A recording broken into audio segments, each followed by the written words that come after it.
Good evening. Tonight, police say a 17-year-old has confessed to body slamming a 44-year-old woman during a robbery last month, leaving her paralyzed. Yeah, his 17-year-old female accomplice confessed to driving the getaway car. Fox 26's Randy Wallace joins us live from Southeast Houston with the latest on this case. Yes, Sherman. Now, according to court documents, 17-year-old Joseph Harrell pulled a gun on a woman on February 25th. 12 days after he robbed and seriously injured New True, a single mom of 3. The surveillance video is disturbing. Police say 17-year-old Joseph Harrell confessed to body slamming 44-year-old New True in the 9800 block of Bel Air on February 13th. He followed her from a bank some 24 miles away. When I saw it, just made me, mad as hell. Slammed her down like she was a bag of potatoes. Police say a license plate led them to the confessed getaway driver, 19-year-old Zanika Woods. She led police to Harrell. We asked Police Chief Troy Fenner if the teens could be behind other crimes. Every time I hear a story like this, it just makes me, first of all, thankful that I'm not a part of the streets anymore.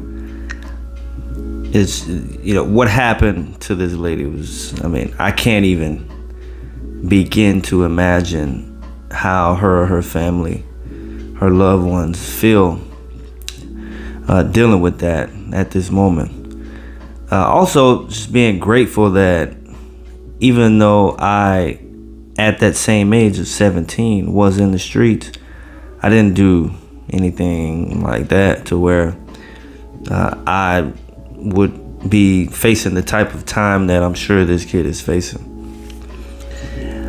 But let's just take a moment to really acknowledge what happened to the victim, because what a tragedy. Just think about going about your day. You went to the bank, got some cash, you were just going to do whatever you were doing, had plans for the rest of the day, the rest of the week, the rest of the month, the rest of the year, and some jackass just slams you on the ground, paralyzes you for life. In an instant, just life changed.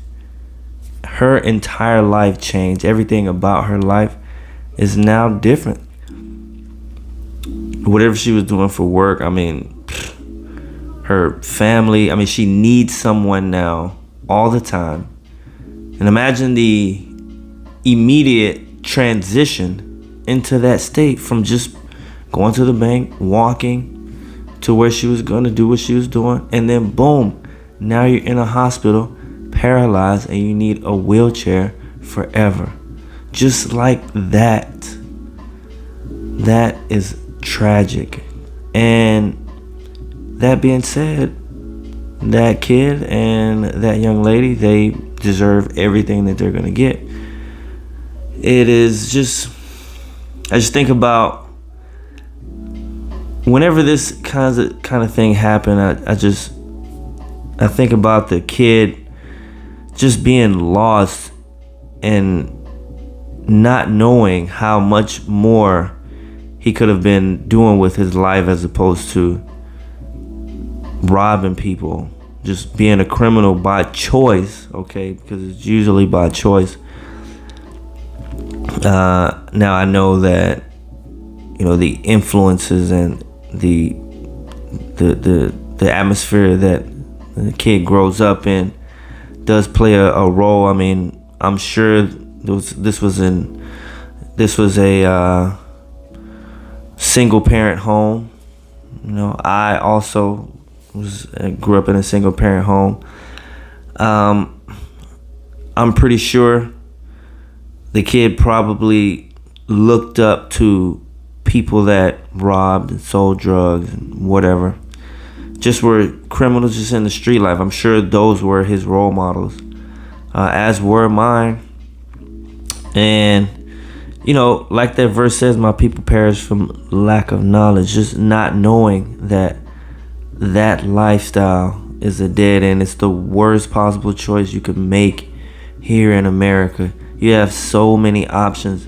That is the worst option to choose, is to decide to get into the streets and want to do that kind of thing. Just literally place yourself into the line of heading either to jail or death, and it's like, it's just sad because so many lives have been destroyed by that one act. When you think about it, this woman's life, the victim, forever changed. Wheelchair, paralyzed. That's a scary thought to just even imagine.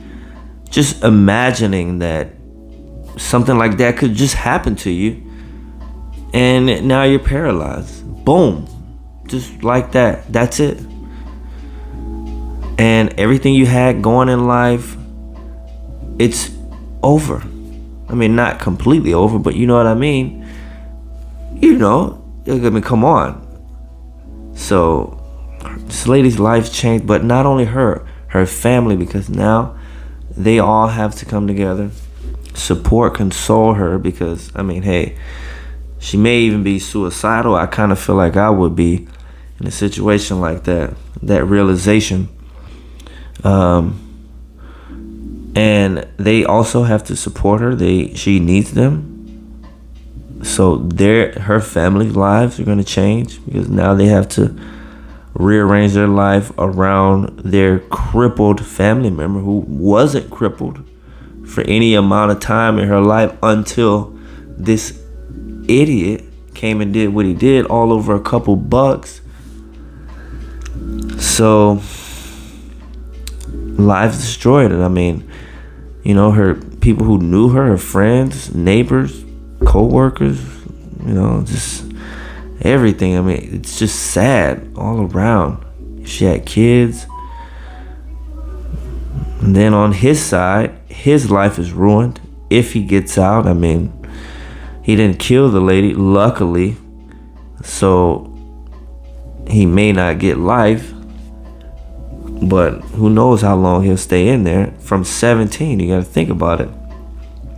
17 years old is as far as you got in life before you ruined your life, and you were on that path for probably years before that. And that's just a shame, and that's the sad part about it. There's so many youth that are, just like me, and or just like this kid, following right in these steps, and they are gonna catch murders, robberies, things like that, go to jail, go to prison for a long period of time, ruin their life, get out and be a felon.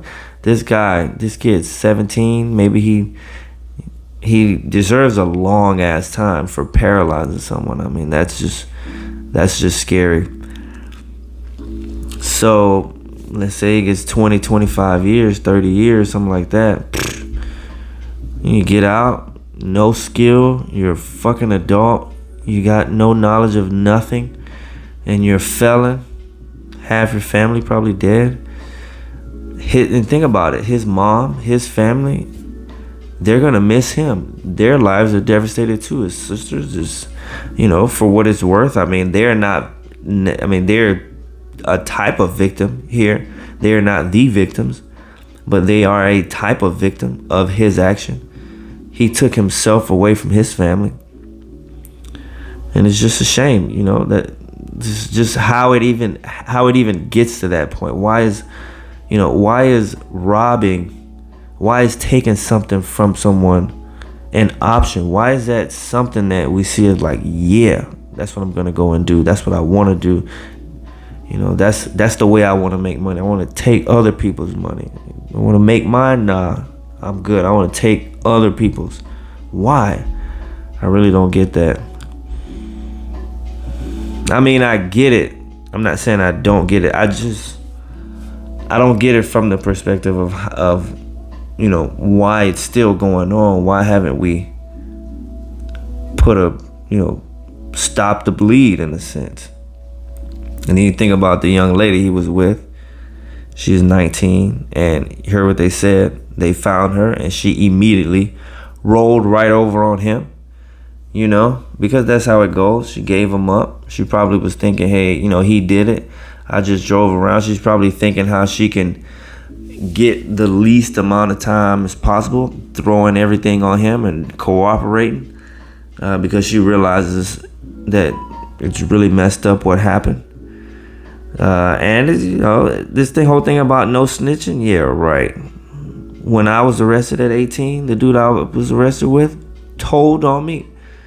That's just how it goes. It's not no snitching. That's just talk. People snitch all the time. No surprise that the girl told on him. But again, the real victim here, I mean, just imagine that's just so sad. But yeah, another one. And the saddest part of this is that it won't stop. This is just gonna happen, continue to happen. All of us that are not living in the street, being criminals, or no longer, you know, we have to watch out for this. And it's such a shame. And the worst part about it is, at that age, like myself, you know, you don't even realize what you're doing to your life. You don't really realize what going to prison for that long means. You don't really realize what it does to someone psychologically, physically, emotionally, to rob them, you know, just randomly, just interrupt their life with your evil, and just think that's okay. That's just really just the way that we came to feel like that was an option. That's a shame. That shouldn't even be an option. We should not even see that as something that is something that we should do or that we could do.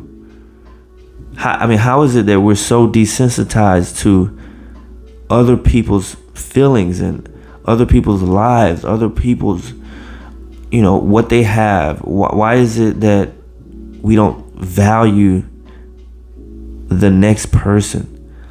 What is it about us that allows us to just say it's all about me, screw you, you know? It's really messed up. But I'm not gonna ramble on about that. It's a topic for another day. I don't know what to say for the lady. You know, it's really messed up. I hate that happened to her. I'd hate to be in her shoes. I can't lie. And there's really no way of, how do you even end a video like this on a positive note? So I guess until next time,